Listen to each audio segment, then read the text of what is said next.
Good morning. Today we are examining our nation's history of voter suppression, as well as the obstacles that many minority communities continue to face to this day in exercising their fundamental right to vote. Tomorrow we will be holding a ceremony to honor our dear friend and colleague and our former chairman, Elijah Cummings. We will be renaming this hearing room after him and commending everything he stood for. Today's hearing is also part of our efforts to honor his legacy. Protecting the right to vote was one of the most important issues, if not the most important issue, he fought for during his decades in public service. We are holding this hearing in February during Black History Month. It was Black Americans whose voices were stifled, blocked, and silenced for centuries.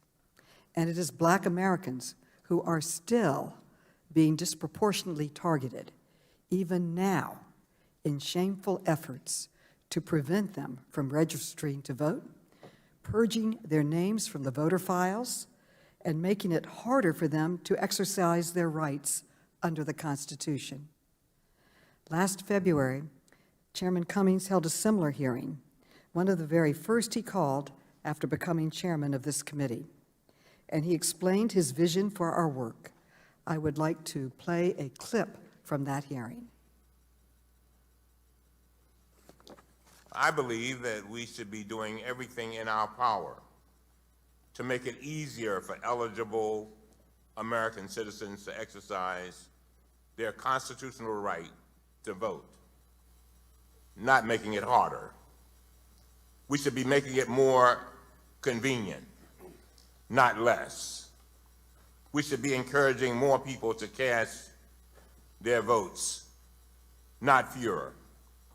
We should be promoting early voting, absentee voting, voting by mail, and other ways to help citizens cast their ballots, not rolling back these very important programs. That is a North Star that everyone in this nation should agree with. On this date, 151 years ago, Congress passed the 15th Amendment declaring the right of citizens to vote shall not be denied on account of race.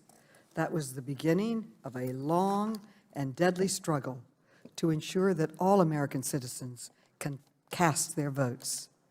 This year is also the 55th anniversary of the Voting Rights Act of 1965 and the 55th anniversary of Bloody Sunday, when hundreds of peaceful civil rights marchers were beaten on the Edmund Pettus Bridge in Selma, Alabama.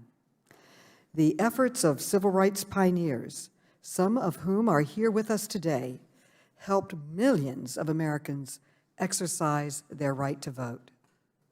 Unfortunately, today, many states are attacking the right to vote, using tactics similar to those that civil rights pioneers battled for decades.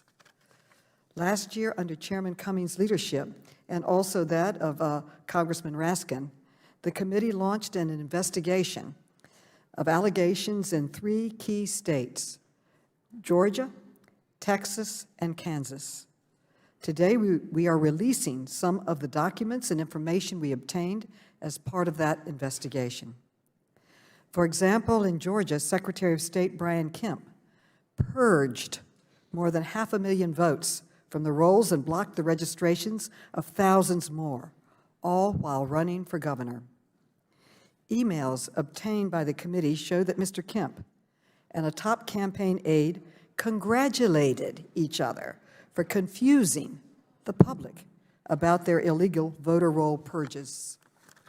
And they also gleefully celebrated as they made it harder for hundreds of thousands of Americans to vote.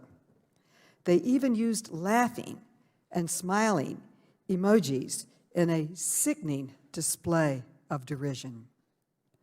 We also examined Texas, which threatened thousands of innocent Americans with criminal prosecution for voting illegally, only to be forced to reverse course when it was revealed that many, if not all, were U.S. citizens with every right to cast their ballots. Finally, we examined Kansas, which moved the one and only polling site in the entire city of Dodge City, Kansas, outside the city limits without bothering to consult with the local voters. Dodge City has a population of more than 25,000, and they consist predominantly of minorities. Unfortunately, these are not the only instances of discrimination voter suppression. For example, North Carolina passed an extremely restrictive voter ID law, but the Fourth Circuit struck it down, ruling that it would target African Americans with almost surgical precision. These abuses must end, and the House of Representatives has taken action to stop them. Last year, the House passed 2 landmark bills to protect voting rights. H.R. 1, the For the People Act, would reduce barriers to voting through automatic registration, same-day voting and registration, and expanded early voting. H.R. 4 would restore and modernize the Voting Rights Act to protect against discriminatory voting practices. Unfortunately, Senator Mitch McConnell has refused for months to allow the Senate to vote on these bills. Communities across America need to mobilize now to protect the right to vote in the upcoming elections. Every American can take action today to make sure their voter registration is active, to learn about their options for early or absentee voting, and to find their polling sites. I would like to close where I began, at our hearing a year ago, last February. During that hearing, Chairman Cummings told the story about how he sat with his mother on her deathbed. And this is what she said to him, and I would like to show this moving clip now. On my mother's dying bed at 92 years old, former sharecropper, her last words were, "Do not let them take our votes away from us."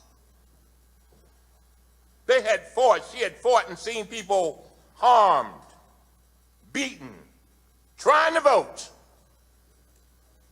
Talk about inalienable rights. Voting is crucial, and I don't give a damn how you look at it. There are efforts to stop people from voting. That's not right. This is not Russia. This is the United States of America.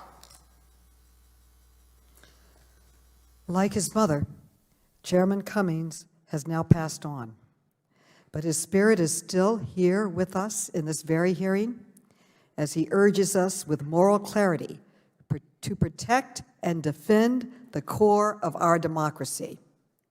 I want to thank all of you for coming today. I want to thank all of our witnesses for being here. I look forward to your historic testimony, and I now recognize the distinguished ranking member, Mr. Jordan, for his opening statement.